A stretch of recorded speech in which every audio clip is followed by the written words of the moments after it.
Alis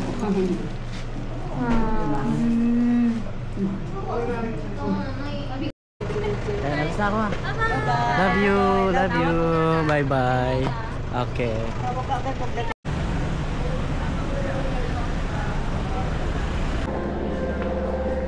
Pala picture tayo dito. Ito yung flight namin, no? Ayun. Brisbane 12:05.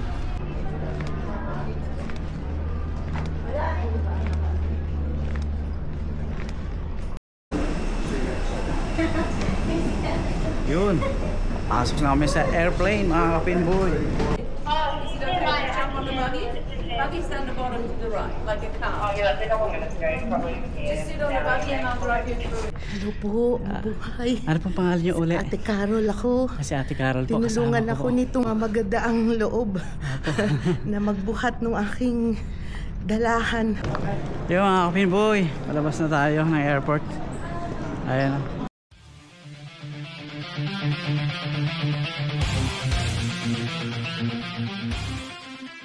Nagbibihis na ako. Hindi tayo susundin na ako ni Bayaw. Pupunta na kami ng airport. Kaya maghahanda na rin ako. New Zealand po, babalik po kung one month vacation lang po. Isang buwan lang po ang bakasyon. Kaya ito. Nilagay ng salamin pa para saan? Reading class. So yan. Bihis na tayo. Ayan. Malapit na. Tulog! Ate, mamaya alis na ako. Kiss papa. Mamay ko, ay na. Love you, ate ko. Si Bunso, syempre. Saan bracelet mo? Kiss papa. Ha? Love you. Ingat kayo lagi dito ha. Pakabait kayo kay mama.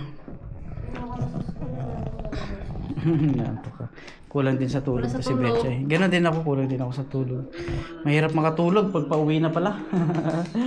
Parang yung papunta rito, ganon din, excited, hindi makatulog eh. Pag pauwi, ganon din, no? Pag pabalik. So ayun, antayin ko lang yung sundo ko.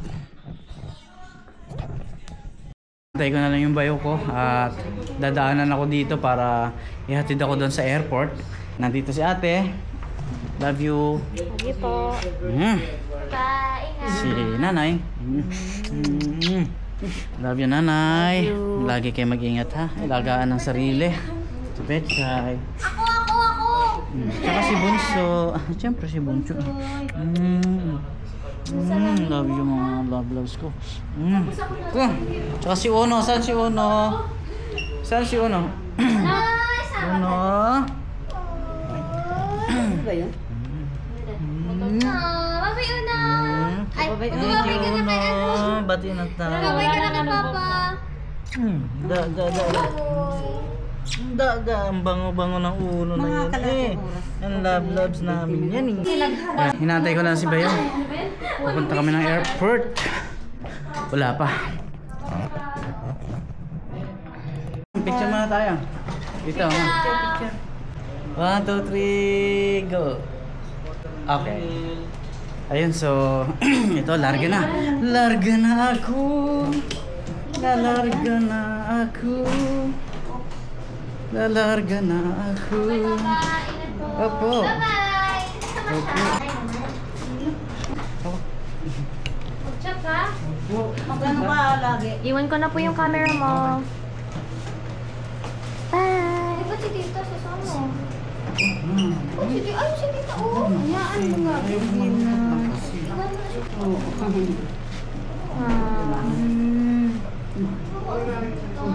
Mabigat ko naman yan, Ben. Ingat ka na, ingat. Bye. Uy, baka malaglag to. Bye, Papa.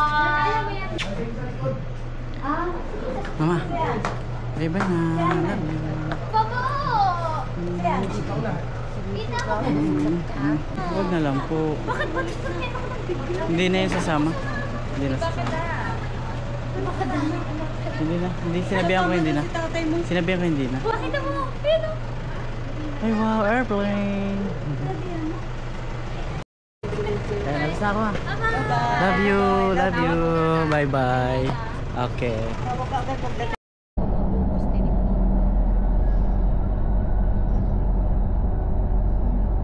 Kasi sa araw-araw pa naman panahon nila, hindi kabisado na. Yeah. Katulad sa pag-alis niya dyan, tricycle.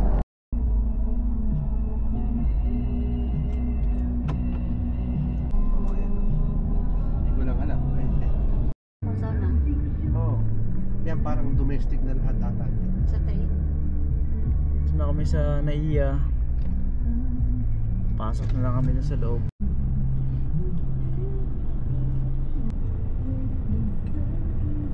Hindi na ang tao.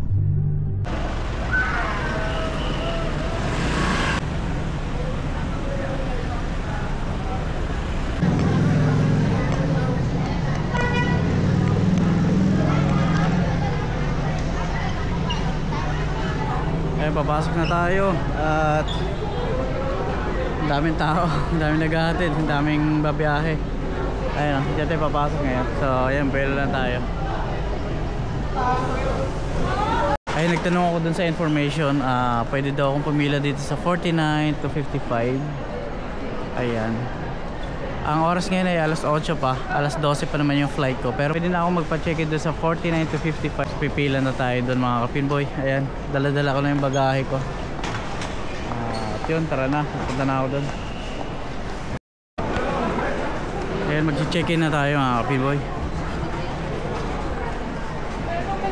Ay mga kapinboy, nakapila tayo dito sa cashier at kukuha tayo ng refund. At ito lang daw yung ipapakita, tsaka yung OAC. Kailangan may extra kayong printout ng OAC ninyo para makapag-claim ng refund. So ayan, pila lang tayo dito, sunod na tayo rito. Ayun mga kapinboy, may nakuha akong 550 pesos na refund. Ayun, nakalagpas na ako sa immigration. At nandito na tayo sa loob.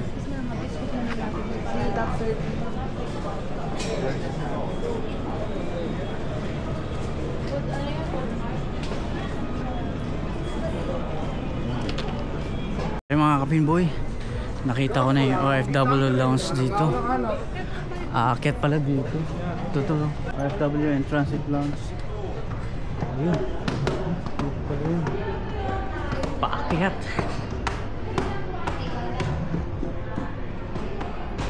Ayun.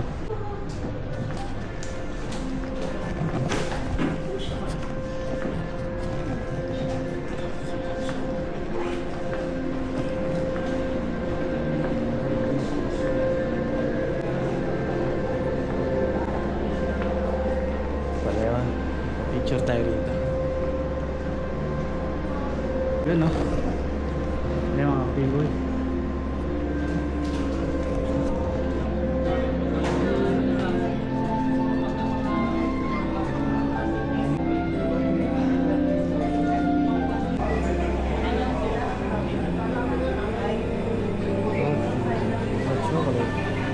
Tikman natin itong lugaw na kapinboy.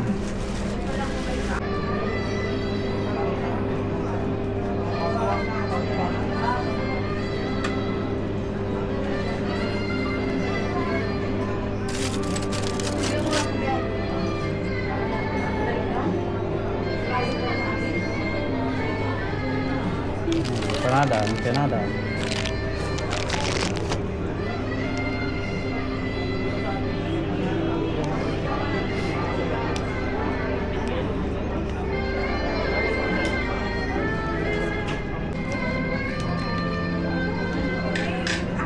Manarin tong lugaw nila.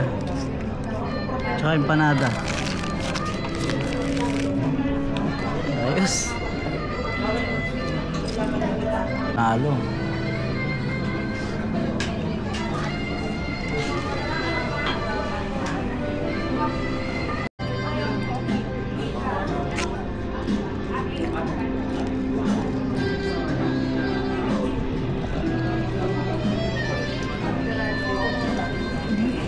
Diyan kausap ko si Betchay. Ayan o. Ayun o, Betchay. Shout out. So yung mga kapinboy. Si Daphne, si ate. Ayan. So ayun mga kapinboy, 11:20 pa yung boarding time natin. At alis ng eroplano ay 12:05 pa. Ang oras ngayon ay 10:12 ng gabi. Kaya mahaba-haba pa yung oras natin. So mga kapinboy, ito, kausap ko si Betchay. Ayan, no? Ayan, so ayun, busog na tayo, nakakain na tayo dito. So nasubukan din natin yung OFW lounge dito. So ayos yung experience natin, talagang free. Walang bayad talaga para sa OFW. So ayun mga kapinboy, pababa na rin ako. Tapos na tayong kumain dito. Ito yung flight namin, no? Ayun, Brisbane 12:05. Yan. Tapos gate 10. Sa gate 10. Ayun, no? Gate 10. Sa gate 10 kami. Sa gate 10 kami, ma'am. Marami siguro, hindi ko lang alam. Pero sa gate 10. Ayan. So, yun. Mamaya-maya punta na tayo sa gate 10. Nakausap ko pa rin si Betchay. Ayan, no? Ayan. Matutulog na sila. 10 o'clock na dyan. Ayan, mamaya-maya punta na ako dun sa gate. May signal pa rin naman siguro. Requesting all Los Angeles bound passengers on flight PR102, please board the aircraft now to gate 4. Pupunta na ako ng gate 10. At doon ako tatambay para pag boarding time na, mabilis na lang. So yun, ito na ako doon. Passengers bound for Hanoi, Pier 595, now boarding.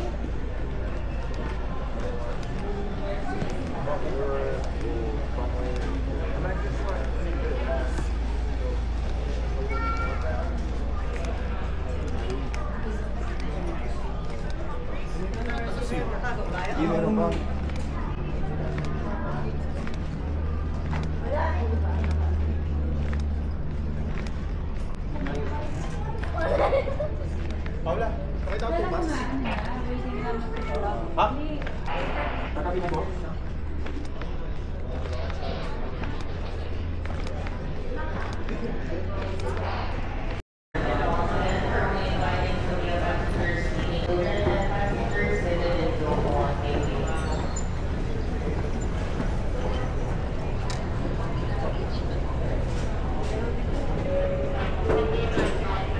Final call for boarding. Final call for boarding for the last remaining passengers.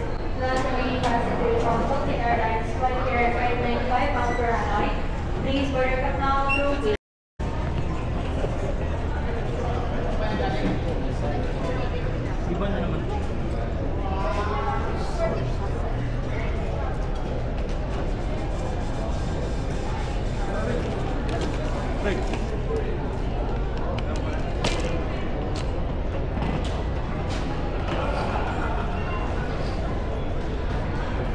Waiting na lang sa boarding time, 11:20. Call for boarding for the last remaining passengers on Philippine Airlines flight PR595 bound for Hanoi. If you are around, please board the aircraft now using gate number 11. Once again, final call for boarding for the last remaining passengers on Philippine Airlines flight. Yun, sasakay ulit tayo ng aeroplano.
Salamat. Thank you.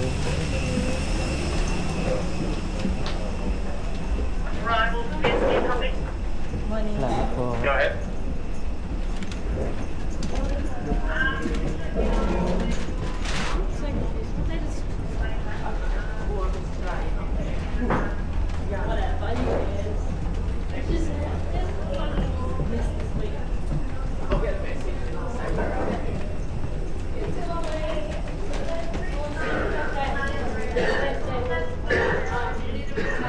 Nasa Brisbane, Australia na po.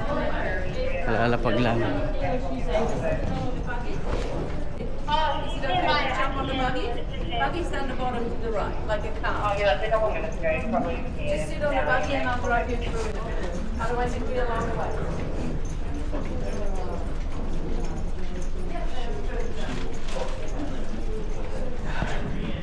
Ay mga kapinboy, nasa Brisbane, Australia na tayo.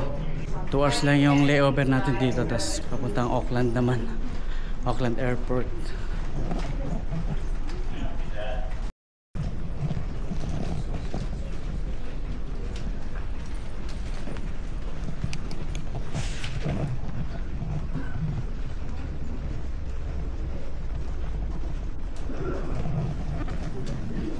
Hi po, nandito na po kami sa Brisbane, Australia. At 10 o'clock ng umaga, lipad naman kami papuntang Auckland Airport. At may kasama po akong kabayan, si ate. Hello po, mabuhay. Ano pong pangalan niyo uli? Ate Carol ako. Si Ate Carol po, Tinulungan kasama ako po. nitong magadaang loob na magbuhat ng aking dalahan. Yun yung earn ng daddy. Papunta na kami ng Auckland. Tinulungan ako ni Tikabayan. Wala pong ano Swerte man. ko at blessed. Wala pong ano man. Salamat. Ay, lalapag lang po namin dito sa Brisbane. Ayan, transfer na po kami dito. 146 Opo. 146? 146. 148 nakalagay. Magpapahuli ako. Hindi naman ako nagmamadali. Opo. Diba? Opo. Pahuli na lang ako. Wala namang nahabol. Kaya nga po. Okay. Hanapin natin yung...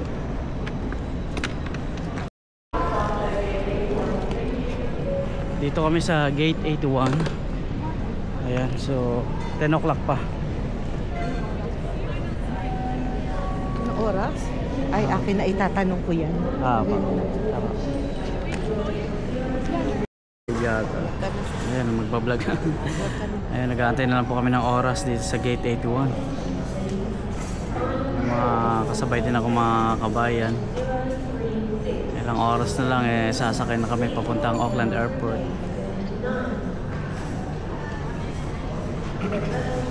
Ang sarap-sarap sa Ganda ako na. Medyo maraming tao na rito. So, ayun. Ilang minuto na lang ano na kami, boarding na kami.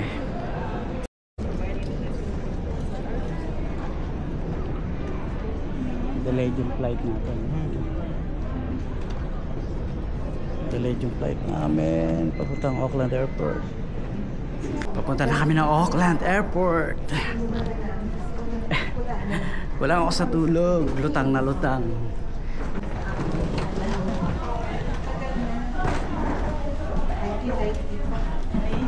Kaya na nagpatulog ako sa kanya kasi tumatakbo nga. Kasi yung flight natin. We go back out. Thank you.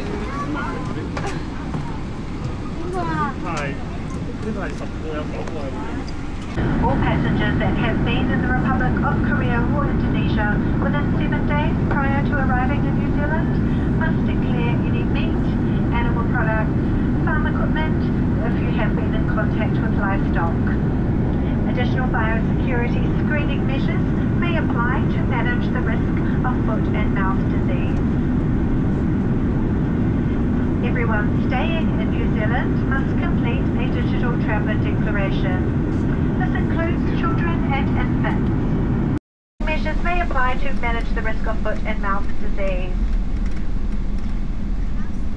And once again, on behalf of the entire Auckland-based team today, Captain Trevor Lawson, First Officer Russell Wackrow, the Business Premier team, myself, Melissa, Jolie, Elizabeth, Charlotte and Martina. The premium economy team, Cham and Ushma. And the economy team, Suzanne. Have a fun time. Bye, Kelly.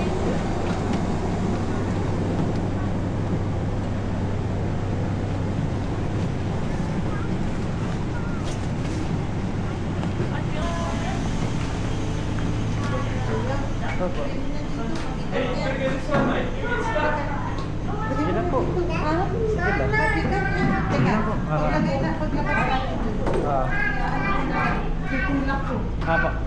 Masakit na yung balik ka. Ayun, nandito na kami sa Auckland Airport. Palabas na kami ng airport. Sorry. There you go. Now you can pull it. Oh, sorry. You do it yourself.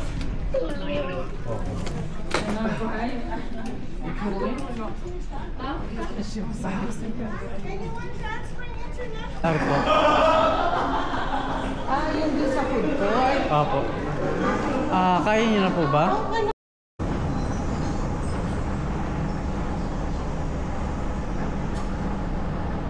Ayun mga kapinboy, palabas na tayo ng Auckland Airport.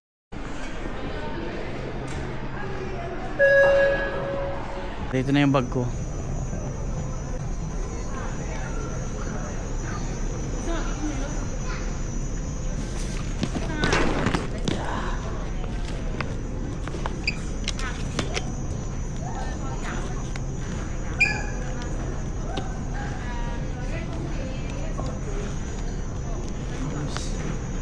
Let's go. Yeah.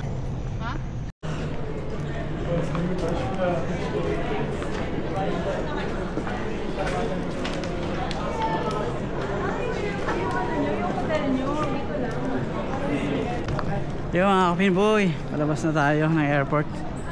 Ayan, Auckland Airport.